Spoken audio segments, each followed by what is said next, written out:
사회적으로 핫한 이슈를 키워드로 알아보는 핫키워드 시간입니다. 김빅토리아노 아나운서 안녕하세요. 네, 안녕하세요. 네, 오늘은 경제에 대한 이야기를 좀 해보겠습니다. 최근 미국의 실리콘밸리 은행이 파산했잖아요. 이 사태를 보면서 어떤 생각하셨나요? 우리도 이런 일이 벌어진다면 어떡하지? 나라면 내 돈 어떡하지? 이런 생각을 했을 겁니다. 우리나라는요, 현재 예금 보호 한도가 원금과 이자를 합쳐서 5천만 원까지입니다. 이게 23년째 똑같거든요. 이번에 미국 사태로 인해서 변화의 조짐이 엿보이기도 하는데 관련 내용들 핫키워드에서 짚어보겠습니다. 이번에 미국 실리콘밸리의 경우를 보니까 예금 전액 보호라는 긴급 조치를 내놨더라고요. 맞습니다. 이번 실리콘밸리 은행 파산 사태가 커지니까 미국 정부 예금주들에게 보호 한도를 넘어서는 금액까지 전액 인출할 수 있게 하겠다라고 발표를 했습니다. 이번 파산 사태가 다른 은행으로 확산하지 않도록 하기 위해 특단의 조처를 내린 겁니다. 원래 미국의 경우 예금 보호 한도가 얼마인가요? 예, 우리나라보다 훨씬 높습니다. 미국 정부의 예금 보호 한도 25만 달러입니다. 우리 돈으로 3억 원이 넘는데요. 이렇게 표가 나오죠. 외국의 사례를 보면요. 영국은 1억 4천만 원, 일본과 캐나다 1억 원 가까이 됩니다. 1인당 국내 총 생산과 비교를 해봐도 미국은 3배, 영국, 일본은 2배가 넘는 상황입니다.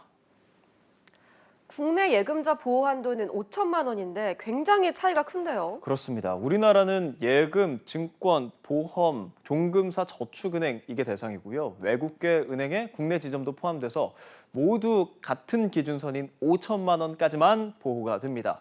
그래서 이번 실리콘밸리 은행 파산 사태를 계기로 국내 예금자 보호 한도를 좀 상향해야 하는 것 아니냐, 이걸 좀 검토하자 이런 목소리가 나오는 겁니다. 왜냐하면 초반에 말씀드렸죠. 이게 23년째 보호 한도가 그대로입니다.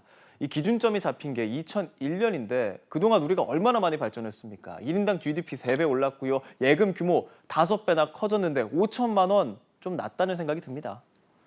그럼 은행 맡긴 돈은 우선 5천만 원까지는 예외 없이 예금 보호가 되는 건가요? 이게 은행에 맡겼다고 해서 무조건 보호가 되는 건 아닙니다. 예금, 적금 혹은 예탁금 같은 원금 보장 상품만 적용이 되는데요. 주택청약저축이나 펀드, 파생상품, 후순위 채권 이런 것들은 대상이 아닙니다. 꼭 기억을 하셔야겠고요. 또 통장이 다르거나 거래 지점이 달라도 같은 은행이면 합쳐서 5천만 원까지입니다. 다 보호를 받으려면 은행별로 나눠서 5천만 원씩 쪼개서 넣는 수밖에 없는 거죠.